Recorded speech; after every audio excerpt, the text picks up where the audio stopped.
પણ આ છે ને બંગાળની જંગલની વેરાયટી જંગલી છોડ છે આ છે એટલે આની ઉપર રીંગણીની અને મરચી અને ટમેટી આની ત્રણેય કલમ લાગી જાય છે. ટમેટી અને રીંગણી બે મારી પાસે સક્સેસ થઈ ગયેલું છે. હાલ બહુ આવે, પ્રોડક્શન બહુ વધી જાય છે, ડબલ કરતાં પણ વધારે થઈ જાય છે પ્રોડક્શન. અને આ વસ્તુ છે ને આની અંદર કલમ લગાડ્યા પછી ટૂંકમાં બધું 12 માસી હોય. 12 માસી આ છોડનું આ છોડને છે વાવેલો છે ને એને 6 મહિના થયા છે. રીંગણા જોવો અને ફૂલ જોવો તમે, કેમ કે હજી આવરણ પણ એટલું છે. હાલો મિત્રો, તો આપણે આજે આવી ગયા છે અજાબ ગામ. ને અજાબ ગામ આપણે મિત્રો એ કામે આવ્યા છે કે ઘણી વસ્તુમાં ટેકનોલોજી આગળ વધતી ગઈ છે. કેમ કે ટેકનોલોજીમાં પણ ઘણું બધું આગળ આવેલું જાય છે નવું નવું, અને ખેતીવાડીમાં પણ ઘણું બધું નવીન આગળ આવેલું જાય છે. તો આપણે એક એવા જ વ્યક્તિ પાસે આવ્યા છીએ કે એક રીંગણીના છોડ બાબત અને ખેતી બાબત ભાઈ કંઈક નવું વિચારે છે. તો હાલો આપણે એમને મળીએ અને બધું જોઈએ એની પાસે શું છે એ વસ્તુ. ભાઈને આપણે પૂછીએ. તો ભાઈ તમારું નામ? મારું નામ હમીરભાઈ રામસિંહભાઈ બગિયા. હા, ગામ અજાબ, સત તાલુકો, જિલ્લો જુનાગઢ. અને મિત્રો ભાઈએ રીંગણીની અંદર ઘણું બધું સંશોધન કરેલું છે, અને આપણે તો સાંભળ્યું તો આપણને તો ભાઈ કંઈક નવીનતા લાગી. ટૂંકમાં રીંગણી આંબાની જેમ કલમ વરે.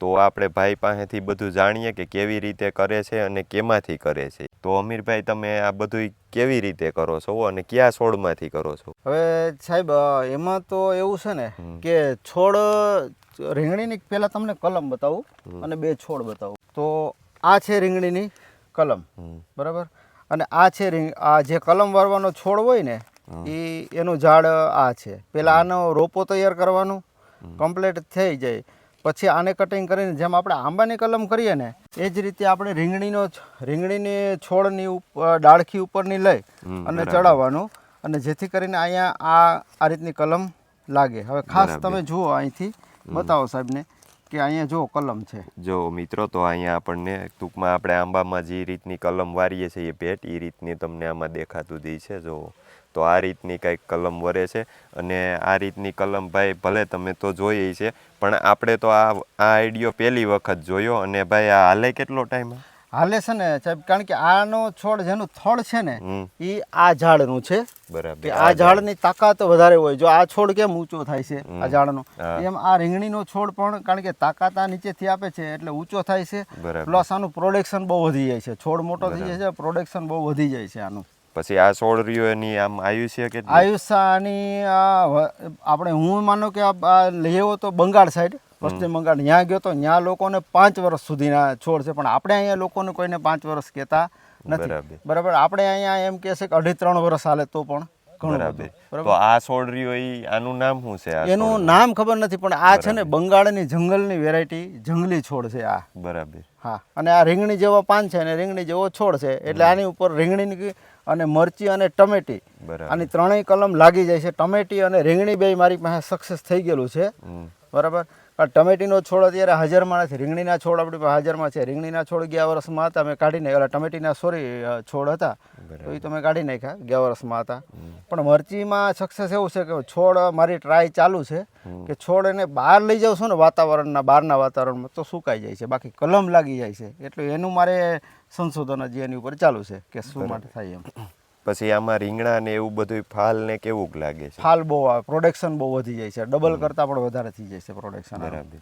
તો આપણે જી રીંગણા કે માનો આપણે સફેદ ગોટા છે તો સફેદ ગોટાનો આપણે કલમમાં ચડાવવી તો પણ ચડી શકે? હા, સફેદ ગોટાની ચડે, બસ ટોટલ રીંગણા જેટલી છે ને એ બધી રીંગણીની કલમો ચડી જાય. મારી પાસે અત્યારે સફેદ ગોટાની પણ કલમો છે. આ સફેદ ગોટાની છે. આ સફેદ ગોટાની? હા, સફેદ ગોટાની છે. પછી આ નાના જે ગુલાબી ગોટી આવે એ ગુલાબી ગોટીની પણ છે, બરાબર. મિત્રો જો અલગ અલગ જાતની વેરાયટી ભાઈ બધી એના હાથે બનાવેલી ગોટાની પણ છે, અને ગુલાબી ગોટા પણ છે, લાંબા છે, લાંબા રીંગણા. હા, લાંબા રીંગણા પણ છે, ગુલાબી લાંબા છે. તો આપણે જે ઓલા એડિયા આવે છે, હા, એડિયા ટાઈપ એ પણ. અને આ વસ્તુ છે ને આની અંદર કલમ લગાડ્યા પછી ટૂંકમાં બધું 12 માસી હોય. 12 માસી, 12 મહિનામાં, અમુક સમય બંધ થઈ જાય એવું નહીં, બરાબર. 12 માસ ચાલે. તો આ રીંગણી આપણે વાવી દીધી, કલમ થઈ ગઈ, તો પછી આમાં રોગ પ્રતિકારક શક્તિ કેવી? રોગ પ્રતિકારક શક્તિ બહુ સારી હોય, કારણ કે આને છે ને એટલી બધી દવાઓની જરૂર નથી પડતી. બહુ અતિશય વાતાવરણમાં ફેરફાર થાય તો ક્યારેક છાંટવી પડે, બાકી છાંટવી. બરાબર. વધારે આ છોડમાં ઈજા શું કરે? ઈર કરે કે મસી પોપટી કરે? ઈયળ ને લીલી પોપટી આવે, બીજી કઈ વસ્તુ આવતી નથી. તો મિત્રો વધારે તો ખાસ કરીને આપણે આમાં ઈર જ એટેક કરી શકે છે આ છોડ ઉપર. પણ ઈયળમાં એવું છે સાહેબ કે જો આપણે ઓર્ગેનિક જ કરવું હોય અને જો પેસ્ટિસાઇડ દવાઓ કોઈ ન છાંટવી હોય તો એના ઓલા ઈયળના જે આપણે સોનમાખીના જે બોક્સ આવે છે ને એ બોક્સ અંદર આપણે લગાડી દઈએ તો સોનમાખી એની અંદર આ જતી રહે ને તો એમાં ઈયળની દવા છાંટવી નથી પડતી, કારણ કે એનું પણ મેં ટ્રાય કરેલી છે. બરાબર. હા, સોનમાખી એની અંદર વહી જાય એટલે તો ઈયળની દવા નથી છાંટવી પડતી, તો ઈયળનો રોગ નથી આવતો. બીજું કે એક ખાસ એક કાળજી રાખવાની રહેશે કે આપણે જો સાહેબ અહીંયા કલમ છે, અહીંયા કલમ, હવે ઘણા લોકોને એમ છે કે આ રીંગણીની ડાળખી ફૂટી, પણ હકીકતની અંદર આ રીંગણીની ડાળખી નથી ફૂટેલી, આ નીચે પઠ્ઠું છે ને એની ડાળખી ફૂટેલી છે. એટલે આને આપણે આ રીતે કાઢી નાખવાનું રહેશે, બરાબર. ફૂટે તો બધામાં નથી ફૂટતું, કોઈ છોડમાં ફૂટે. અને આને આટલું છે ને દાટવાનું રહેશે, આ અહીંયા ખુલ્લું રાખવાનું રહેશે, કારણ કે એટલું જો આખું અહીંયા ઉપર સુધી આપણે દાટી દઈએ તો ઉપરથી મૂળિયા ફૂટી ગયા તો એની કોઈ જાતની કલમનો મતલબ રહેતો નથી. એટલે આટલે સુધી માટી ચડાવવાની રહેશે, બરાબર, અને એટલું ખુલ્લું રાખવાનું. અને અહીંથી કોઈ ડાળખી ફૂટે તો એ કાઢી નાખવાનું રહેશે, નહીં તો એ ડાળખીનો જો ગ્રોથ વધી ગયો તો આનો ગ્રોથ વધશે નહીં. એ ખાસ એક કાળજી રાખજો બધા. તો મિત્રો આપણે હમણાં એનું ઝાડ પણ જોઈએ, તો ઈ રોપમાં રીંગણા પણ લાગેલા છે, તો હાલો આપણે હમણાં ઈ પણ જોઈએ. તો જોવો મિત્રો, આપણે આવી ગયા છીએ ભાઈએ જે પ્રયોગથી કલમ બનાવેલી છે ઈ છોડ ઉપર. તો આ છોડ રહ્યો ઈ એનો બનાવેલો છોડ છે, કલમ વારેલી છે. તો આ છોડમાં જોવો અટાણે રીંગણા પણ લાગેલા છે, જોવો આ રીતનો કંઈક ફાલ છે, અને ફૂલ પણ કંઈક આપણને અલગ દેખાણું મને જોવો તમે. આ ગોટીની કલમ ચડાવેલ છે, તો આ રીતના કંઈક રીંગણા આવે છે અને ફાલ પણ એવો છે જોવો. તો અમીરભાઈ આ કેટલો ટાઈમ થયો આ છોડનો? આ છોડને છે વાવેલો છે ને એને 6 મહિના થયા છે, બહુ લાંબો સમય નથી થયો, આને 6 મહિનાનો છોડ છે આ.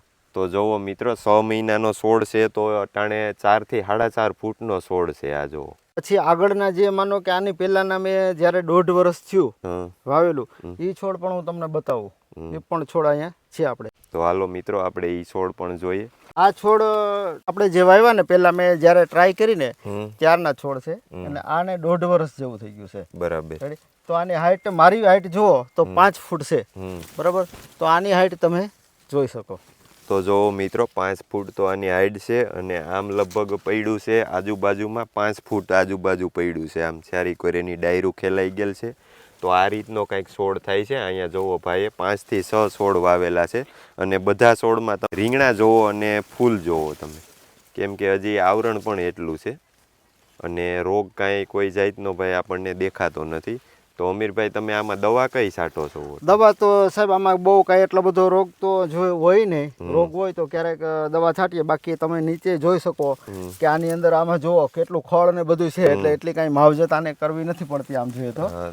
હા, પણ એટલું બધું ખાસ ન હોય એમ. ક્યારેક બહુ વાતાવરણમાં ફેરફાર થાય તો અમુક ટકા દવા છાંટવી પડે, બરાબર. બાકી તો આ ઓર્ગેનિક જેવું જ આમ તો ગણાય. તો જોવો મિત્રો, અટાણે તમે જોવો છો કે આમાં કેવી રીતે છે એ બધું, તો પણ રીંગણીને નરવાઈ હારામાં હારી કહેવાય એમ. તો અમીરભાઈ, આ તમારો રીંગણાના રોપ ને બધું જોઈ અને આઈડિયો તમારો સક્સેસફુલ લઈ ગયો છે આપણને, પણ તમને આ આઈડિયો આવ્યો ક્યાંથી? સાહેબ હું છે ને આગ્રા ગયો હતો, એટલે એક આગ્રા એક ભાઈ મને મળ્યા હતા, તો ત્યાંથી એની પાસેથી મને નવું વસ્તુ લાગી. તો એ ભાઈ બંગાળ સાઈડના હતા, પશ્ચિમ બંગાળના. બરાબર. તો એણે મને આ બધા વસ્તુના આઈડિયા આપ્યા, અને એની પાસેથી મેં આ બધું અપનાવી અને તૈયાર કરેલું છે. અને હું આગ્રા જ્યારે ગયો ને ત્યારે ત્યાં તો મેં એના બધાના ફાર્મ ઉપર જોયું તો 10 વીઘા 15 વીઘાની એટલું બધું રીંગણી વાવેલી, અને બધું મેં જોયું, અને બહુ મને સારું લાગ્યું કે ના, ખરેખર આ વસ્તુ બહુ શક્ય છે એમ. એટલે મેં અહીંયા આવીને તૈયાર કર્યું કે આપણે અહીંયા કઈ રીતનું થાય છે, બરાબર. બરાબર. તો મિત્ર, સક્સેસફુલ આપણે રીંગણી થઈ જ જાય છે આ રીતે. ભાઈનો પ્રયોગ છે એ રીતે કરે, અને ભાઈ રીંગણીના છોડ એકદમ જોરદાર બનાવે છે. તો હવે અમીરભાઈ, આ છોડ કોઈને વાવવો છે તો કેવી કેવી જગ્યામાં થાય, અને કેવી કેવી આપણે આમ કુંડિયામાં વાવે તો હાલે, કે જમીન ઉપર વાવે તો હાલે? કે ઘણા બધાને તો હાલો ખેતર હોય, અને ઘણા બધાને ઘરે હોત વાવવાના હોય, અને ઘણા બધાનો એવો પ્લાન હોય કે આપણે કુંડિયામાં વાવીએ, તો આ કઈ જગ્યાએ સક્સેસ થાય? હવે જો જમીન ઉપર આને વધારે સક્સેસ મળશે, કારણ કે જમીનની અંદર માટી વધારે હોય અને આના મૂળના વિકાસ વધારે થઈ શકે, તો આ જમીનની અંદર વધારે સક્સેસ છે. કુંડિયાની અંદર સક્સેસ છે, નથી એવું નથી, પણ આટલો બધો છોડનો વિકાસ ન થાય, કારણ કે જેટલા મૂળના વિકાસ થાય ને એટલો છોડનો વિકાસ થાય. એટલે છોડનો વિકાસ એ પ્રમાણે, કારણ કે એની અંદર માટી ઓછી હોય અને એની અંદર ખાતરોને આંતે એટલા ઓછા મળતા હોય, એટલે એ પ્રમાણે એને છોડનો એટલો વિકાસ ન થાય છે બનાવેલું છે અમે કુંડિયામાં પણ એવું નથી. બરાબર. અને આને ખાતર કયું આપવું પડે, વધારે કયું સારું ખાતર આપણે? ખાતર તો અમે વધારે પડતું તો દેશી જ ખાતર આપીએ અને બીજું તો વિલાયતી ખાતર તો નથી આપ્યું, પણ કદાચ કોઈને નાખવું હોય તો નાખી શકે એવું કાંઈ નથી. દાખલા તરીકે 12-32-16 છે એ બધા જે વિલાયતી ખાતરો છે એ નાખી શકે.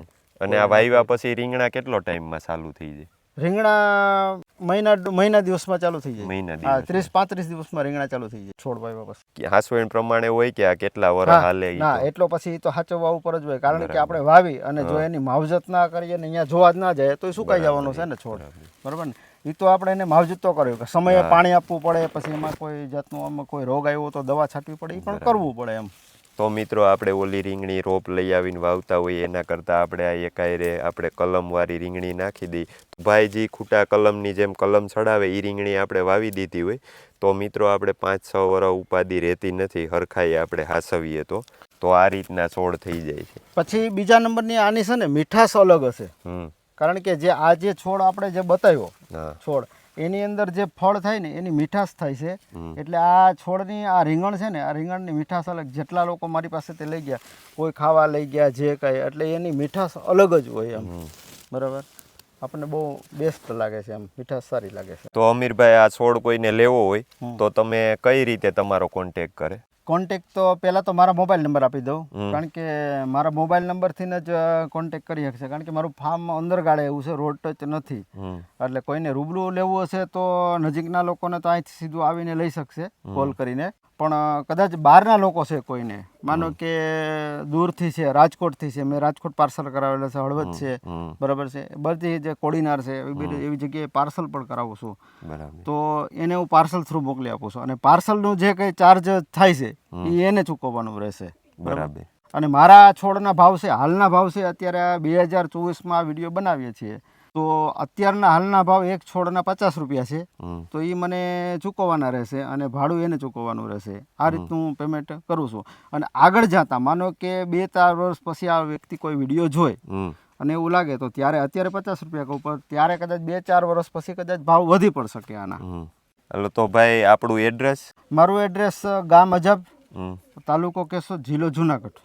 Mobile number? Mobile number 97 141 26 797. તો મિત્રો નંબર આપણે નીચે પણ આપી દીધા છે, તો ભાઈનો કોન્ટેક કરજો. બસ મિત્રો, તો આ વિડીયોમાં એટલું જ. તો હવે આ વિડીયોને આપણે અહીં પૂરો કરીએ. તો આ વિડીયો તમને સારો લાગ્યો હોય તો લાઇક, શેર ને સબસ્ક્રાઈબ કરવાનું ભૂલતા નહીં.